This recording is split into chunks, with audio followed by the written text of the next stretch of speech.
A robot just kicked its own creator hard enough to put him flat on the ground.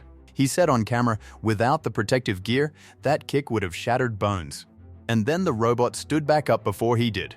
The company that chose a different direction. For the past few years, most humanoid robot headlines have followed the same script. A robot folds a shirt. A robot places a cup on a table. A robot does a slow, careful backflip.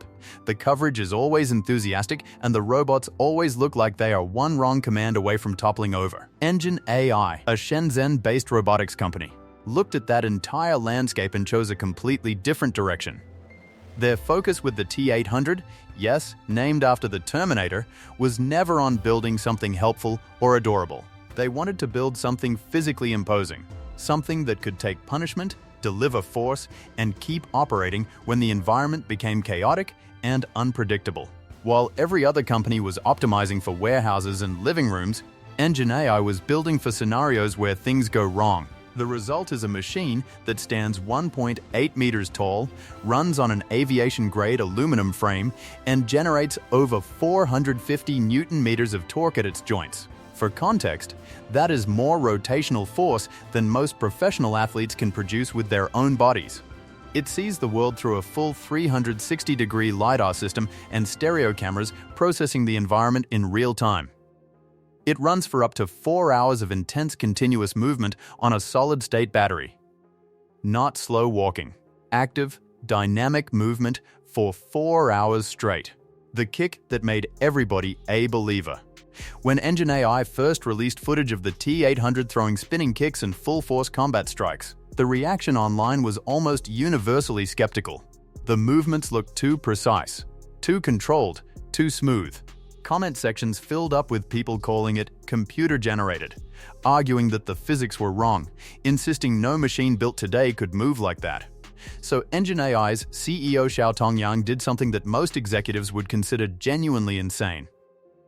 He put on a full set of protective gear, walked into a room with the T800, stood directly in front of it, and told it to kick him. The robot delivered a full-force sidekick straight into his stomach. He went down flat on the mat. When he got back up, still wearing the gear, he spoke directly to the camera and said that without the protection, that kick would have broken bones. He admitted he was not sure he could survive repeated tests. This was not marketing. This was the man who built the machine telling you it scared him. But the moment that changed everything was not the kick. It was what happened next. The T800 did not wobble. It did not lose balance. Its stabilization system reacted instantly, and the robot returned to a perfectly upright position as if nothing had happened. It was ready again before its creator even stood up. Till that moment, people assumed there had to be a trade-off. Hit hard, lose stability. Move fast, lose control. The T800 showed no obvious trade-off at all. The video spread everywhere and the skepticism disappeared. The patrol nobody expected. Then footage appeared from the streets of Shenzhen that made the kick look like a warm-up. Window of the World is one of the city's most crowded tourist destinations. On any given day, it is filled with families, vendors, and constant movement. It is the opposite of a controlled lab environment. That is exactly where the T800 showed up. Videos showed police officers walking through the area, and right in the middle of them was the robot. Not behind, not separate. In formation, moving at the same pace, scanning its surroundings like a trained officer. People noticed. Phones came out. But there was no panic, just curiosity. What stood out most was how natural it looked. It did not stutter. It did not pause. It maintained a steady, controlled walking pattern the entire time. In a quiet but unsettling way, it looked like it belonged there. To be clear, this was an experimental deployment, not full autonomy. The robot followed pre-programmed movement routines. It was not making independent law enforcement decisions. The goal was to test real-world navigation in unpredictable environments. But every technology starts as an experiment. The real question is what this becomes in a few years when that data is fully integrated. The fighting league that is actually a data factory. On February 9, 2026, Engine AI announced the world's first commercial humanoid robot free combat. 16 teams, full-sized robots. Real matches.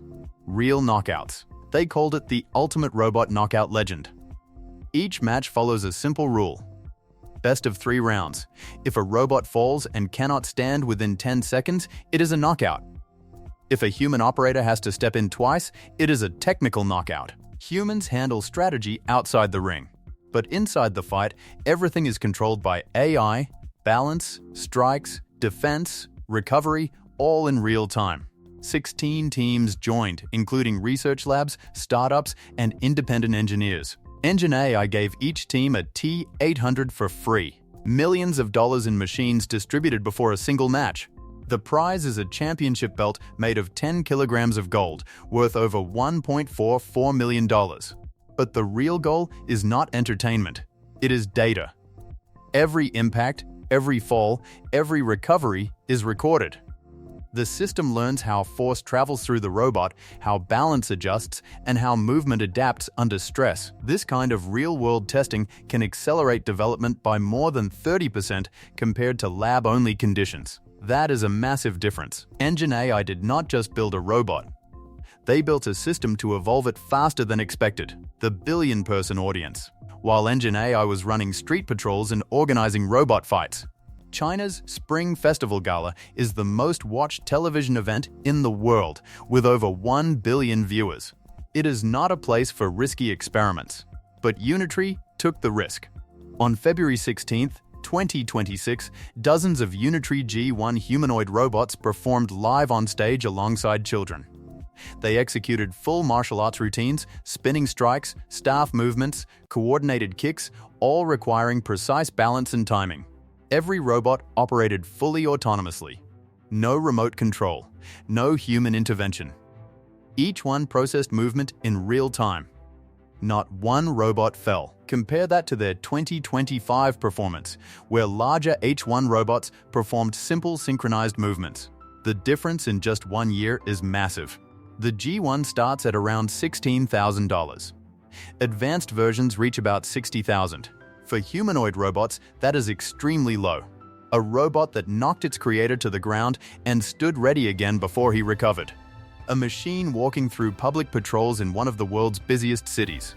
A fighting league designed to accelerate development.